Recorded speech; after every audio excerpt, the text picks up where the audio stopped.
हुआ यूं कि नारद जी को एक भोली सी शरारत सूझी। उन्होंने हनुमान जी को घेरने की योजना बना ली। एक रसीला व्यंग करते हुए बोले, अंजनी पुत्र, जब भी मैं तुम्हारे कर्मों पर दृष्टिपात करता हूं तो मेरी आत्मा सिहर उठती है। ऐसा प्रतीत होता है कि तुमने तो भक्त का एक भी गुण नहीं है। हनुमान जी ने यह सुना तो थोड़े असमंजस में पड़े। मुनिवर, आप महाज्ञानी हैं, जो कहते हैं वो मर्म भेदी होता है, इसलिए मैं आपके मंतव्य को स्पष्ट रूप से समझना चाहता हूं। हनुमान जी ने आग्रह किया। नारद जी बोले, देखो हनुमान, वेदों में 6 प्रकार के आक्रमणकारियों का उल्लेख किया गया है। उनमें से एक है जो दूसरों के घरों को अग्नि ज्वालाओं सुहा कर देता है। तुमने भी वही किया है, बल्कि तुम तो सीता देवी की खोज में लंका गए, 1-2 नहीं, सभी असुरों के घरों को तुमने भस्मीभूत कर दिया। सो हुए ना तुम एक भीषण आक्रमणकारी। भला ऐसे हिंसावादी को भक्त कैसे कहा जा सकता है?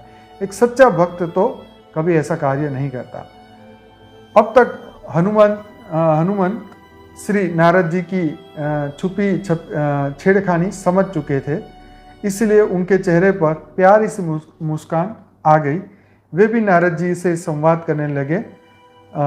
उनके साथ संवाद करने के लिए सज्ज हो गए। हनुमान जी बोले, प्रिय मुनिवर, आप कह रहे हैं कि यह कार्य एक सच्चे भक्त को शोभा नहीं देता, पर मुझे लगता है कि यह तो एक सच्चे शिष्य का परम कर्तव्य है।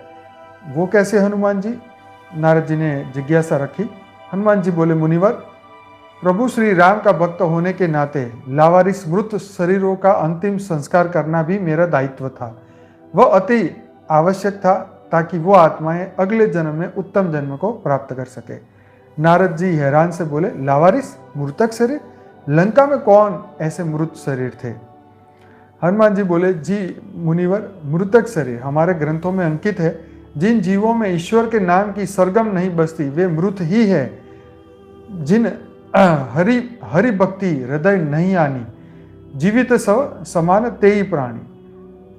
जिनके हृदय में हरि की भक्ति नहीं, जो उसके नाम से वंचित है, वे प्राणी होकर भी निष्प्राण हैं। उनकी गिनती जीवित शवों में होती है।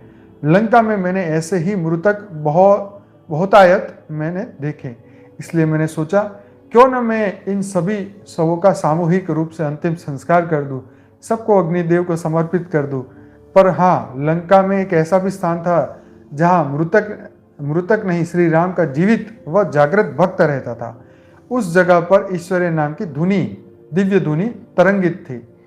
नारद मुनि, ऐसा कौन सा स्थान था वहां पे? तो हनुमान जी बोले, विभीषण जी का स्थान। उस स्थान में प्रभु श्री राम के नाम की पावन तरंगे संकृत हो रही थी, इसलिए मैंने उस स्थान को नहीं जलाया और न ही कोई क्षति पहुंचाई।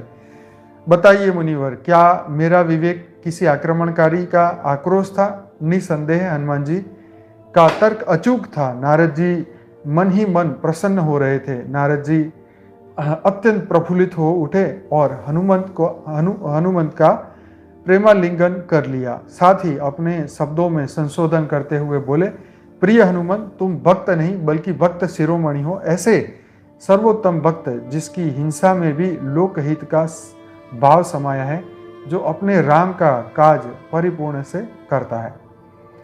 तो ये तो थी छोटी सी कहानी, मैंने फटाफट पढ़ी।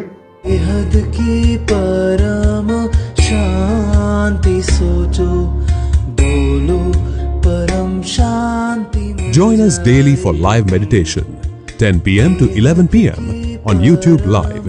Subscribe now. Website www.paramshanti.org. Email us anant@paramshanti.org. Like, share, subscribe. Join today. बेहद की परम शांति सोचो।